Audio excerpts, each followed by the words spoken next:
कपड़े धोने वाली बहू। शादी के पहले से ही विभा को कपड़े धोने का बड़ा शौक था। कभी नल के नीचे तो कभी तालाब के पास। अरे मेरी नीली वाली लुंगी नहीं दिख रही है। विभा की अम्मा, कहाँ रखी है लुंगी? अरे वो तो विभा ने परसों ही धोकर रखी थी आपकी अलमारी में, देखो वहीं होगी। वो ना मैंने आज धो दी, मुझे लगा कि गंदी हो गई होगी। अरे कैसे गंदी हो गई थी? उसे तो मैंने पहना भी नहीं। हे भगवान, इस लड़की के कपड़े धोने की आदत से परेशान हो गया हूँ मैं। जितना तो घर में राशन नहीं आता, उससे कहीं ज्यादा डिटर्जेंट पाउडर का खर्चा है। इसकी शादी करवा दो, शादी जाए अपने घर में ही करे काम, फिर चाहे घर के कपड़े धोने हो या पूरे गांव के। हाँ ठीक बोल रही हूँ, देखता हूँ मैं कोई लड़का। वो दिन भी आ जाता है जब विभा को देखने लड़के वाले आ जाते हैं। लड़की मुझे अच्छी लगी। होने वाली सास कहती है, बेटी अगर कुछ पूछना है तो पूछ लो। वैसे तो हमारी लड़की बहुत ही शर्मीली है, जो बोल दो वो मान लेती है, इसे क्या पूछना होगा। अरे कैसी बात कर रही हो माँ, मुझे इन लोगों के घर रहना है, सवाल तो कई है। हाँ हाँ बेटा, पूछ लो ना, क्या पूछना है। आप लोगों के घर कपड़े कौन धोता है? सास का मुंह बन जाता है। देखो, अगर तुम ये कहना चाहती हो कि तुम्हें कपड़े धोने नहीं आते तो सुन लो, कपड़े मैं ही धोती हूँ, लेकिन तुम्हारे आ जाने के बाद मैं रुमाल तक नहीं धोऊंगी। अरे चुप रहना भाग्यवान, बहू बेचारी घर आई नहीं, उसे डराना शुरू कर दिया। वो क्या है ना बिटिया, अभी तक तो ये कल्लू की माँ ही धोती थी, लेकिन अब तुम्हारे पापा तो दहेज में वॉशिंग मशीन देंगे ही।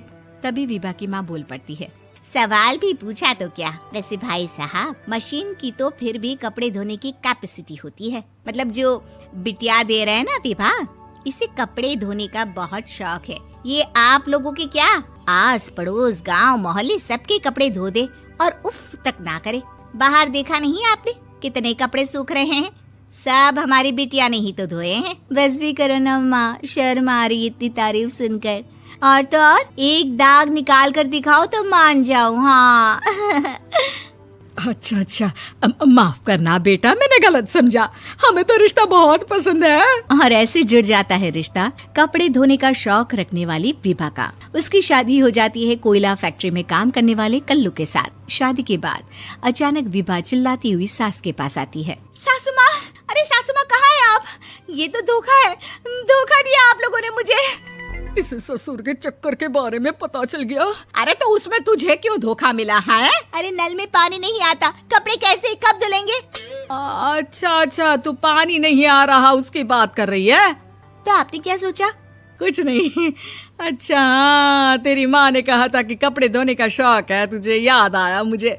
शौक बोलकर कपड़े धोने वाले मेरे जुनून को कम ना आके सासू माँ, कपड़ा धोना मेरा गुरूर है। तभी पति भी वहाँ आ जाता है। अभी मैंने इसे सनी देओल की फिल्म दिखाई है, उसी के डायलॉग मार रही है माँ। अच्छा सुन, साफ साफ बता रही हूँ, पानी सुबह 4 से 6 और शाम को 10 से 12 आता है, समझी?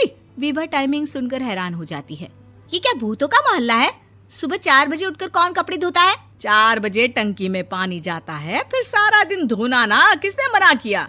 अरे कैसी बात कर रही हैं? 200 लीटर की टंकी में कितने कपड़े धो लूंगी मैं? सुबह ही उठ जाऊंगी मैं। अब क्या था, विभा सुबह 4 से लेकर रात के 12 बजे तक कपड़े ही धोती रहती। एक रोज सास पड़ोस से निकलकर कहीं जा रही होती है कि साथ वाली कहती है, हाँ कल्लू की माँ, जरा ये बताओ कि 2 साड़ी है, 2 ब्लाउज और एक पेटीकोट और एक नाड़े वाला लंबा कच्छा।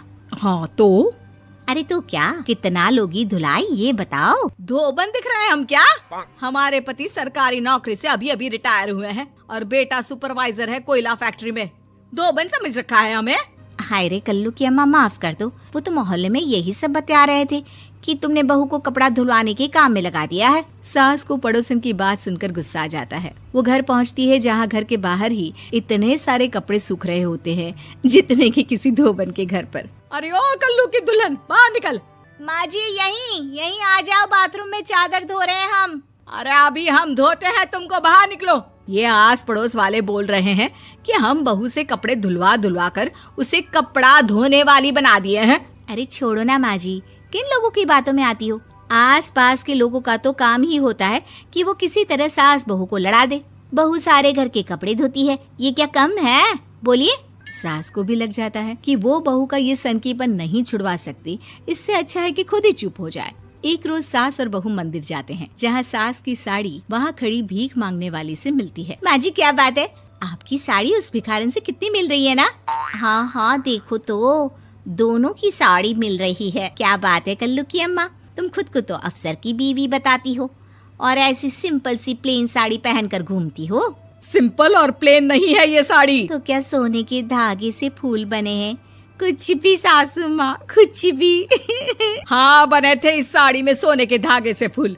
मेरे पति लेकर आए थे मद्रास से स्पेशली मेरे लिए 10,000 की।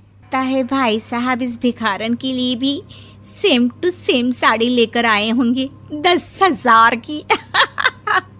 सास उस वक्त तो कुछ नहीं कहती, लेकिन बहू के साथ घर आती है और अलमारी से एल्बम निकाल कर लाती है। ये साड़ी देख रही है, ये वही साड़ी है जिसे मैंने अभी पहना था। इस साड़ी में ये जो चमकदार फूल दिख रहे हैं ना, ये सोने के धागों से काढ़े गए हैं। लेकिन तू लोकल वॉशिंग मशीन ब्रश से घिस घिस कर सारे फूलों को निकाल कर साड़ी प्लेन कर दी। मुझे माफ कर दीजिए सासू माँ। और तो और, जब मैंने तुझे तेरी गलती के लिए कुछ नहीं कहा, लेकिन तूने तो सबके सामने मेरा मजाक ही बना दिया। क्यों? बहू को समझ में आ जाता है कि अब से उसका कपड़े धोना बंद।